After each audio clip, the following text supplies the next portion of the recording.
एक तरफ जहां इजरायली सेना लेबनान में सीमित ऑपरेशन के तहत घुस चुकी है, वहीं दूसरी तरफ इजरायल के ऊपर ईरान के हमले का खतरा मंडरा रहा था।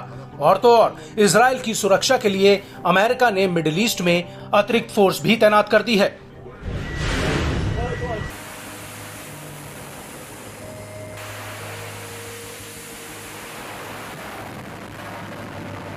लेकिन अब मिडिल ईस्ट में युद्ध का ज्वालामुखी फट चुका है और इसमें सीधे ईरान की एंट्री हो चुकी है। दरअसल ईरान ने इजरायल के ऊपर 400 से ज्यादा मिसाइलें दागी हैं। इसकी वजह से पूरे इजरायल में हवाई हमलों के सायरन बजने लगे।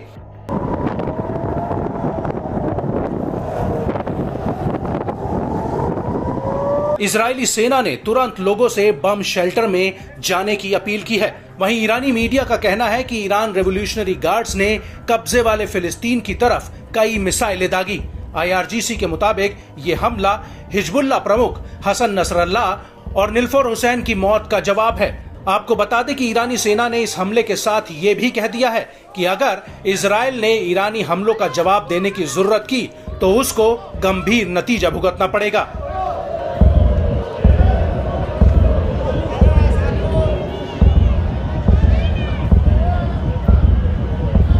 वहीं इजरायली मीडिया ने कहा कि ईरान की तरफ से करीब 300 रॉकेट दागे गए।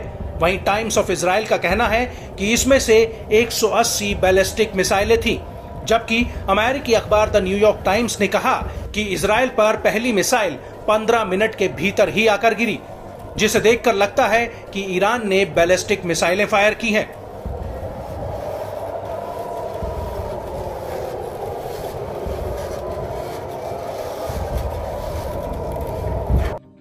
במהלך ההגנה ביצענו לא מעט יירוטים. ישנם פגיעות בודדות במרכז ובמרחבים נוספים בדרום הארץ. בשלב זה אנחנו עדיין מעריכים את המצב, אנחנו לא מכירים נפגעים, וזאת הודות להתנהלות האחראית שלכם.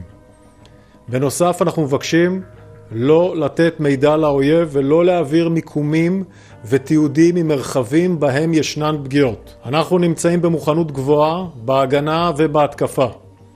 אנחנו נגן על אזרחי מדינת ישראל. יהיו לירי הזה השלכות. יש לנו תוכניות, אנחנו נפעל במקום ובזמן שנחליט.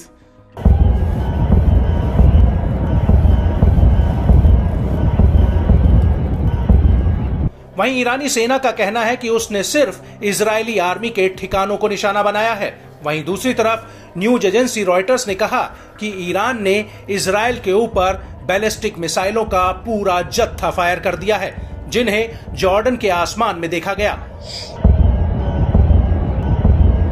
रॉयटर्स के मुताबिक दर्जनों मिसाइलें जॉर्डन को पार करते हुए इजरायली एयर स्पेस में जा घुसी और इससे कई इलाकों में नुकसान भी हुआ है।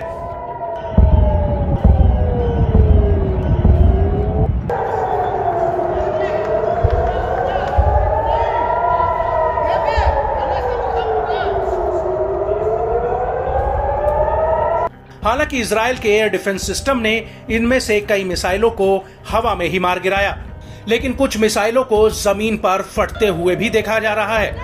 हालांकि इजरायली सेना ने ईरानी हमलों पर बहुत बड़ा बयान दिया है।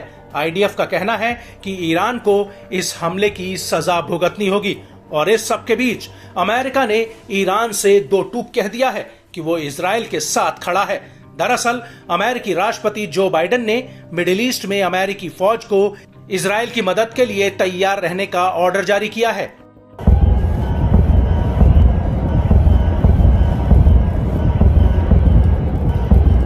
We do not know of any damage to aircraft or strategic military assets in Israel. In short, based on what we know at this point, this attack appears to have been defeated and ineffective.